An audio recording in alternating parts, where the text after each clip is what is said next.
విజయవాడ నగరంలో ముఖ్యమంత్రి చంద్రబాబు నాయుడు ప్రయాణించేటప్పుడు ప్రజలకు ట్రాఫిక్ ఇబ్బందులు తగ్గించేందుకు పోలీసు శాఖ ఒక వినూత్న సాంకేతిక వ్యవస్థను పరీక్షిస్తోంది.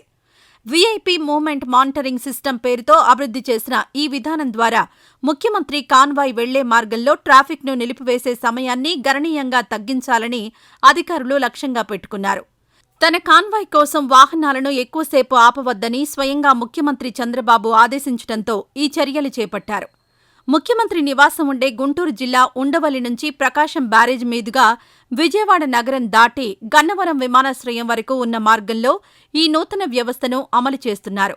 ఈ మార్గం పొడవునా ఇరువైపులా మొత్తం 36 ప్రత్యేక కెమెరాలను ఏర్పాటు చేశారు.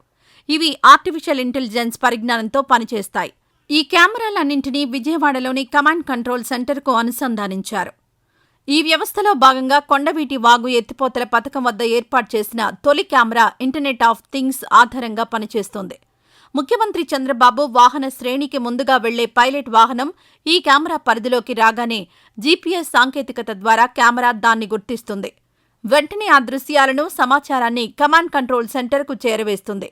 అక్కడి నుంచి అందిన సూచనల మేరకు తదుపరి 3 పాయింట్లలోని సిబ్బందిని అప్రమత్తం చేస్తుంది. దీనివల్ల ట్రాఫిక్ను ఎప్పుడు, ఎంతసేపు నిలిపివేయాలనే దానిపై స్పష్టత వస్తుంది. విశేషమేమిటంటే ఈ కెమెరాలు మానవ ప్రమేయం లేకుండానే ప్రతి పాయింట్ వద్ద ట్రాఫిక్ను ఆపిన సమయాన్ని ఖచ్చితంగా లెక్కించి సర్వర్కు పంపుతాయి.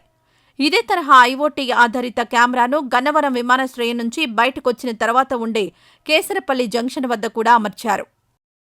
ఈ వీడియో నచ్చితే లైక్ చేయండి. అలాగే మా ఛానల్ని ఫస్ట్ టైం కనుక చూస్తున్నట్టయితే ఇప్పుడే సబ్స్క్రైబ్ చేసుకుని పక్కనే ఉన్న గంట సింబల్ని యాక్టివేట్ చేసుకోండి. అప్పుడే మేము పెట్టే ప్రతి వీడియో మీకు నోటిఫికేషన్గా వస్తుంది. అలాగే ఈ వీడియో పూర్తిగా చూసినందుకు ధన్యవాదాలు.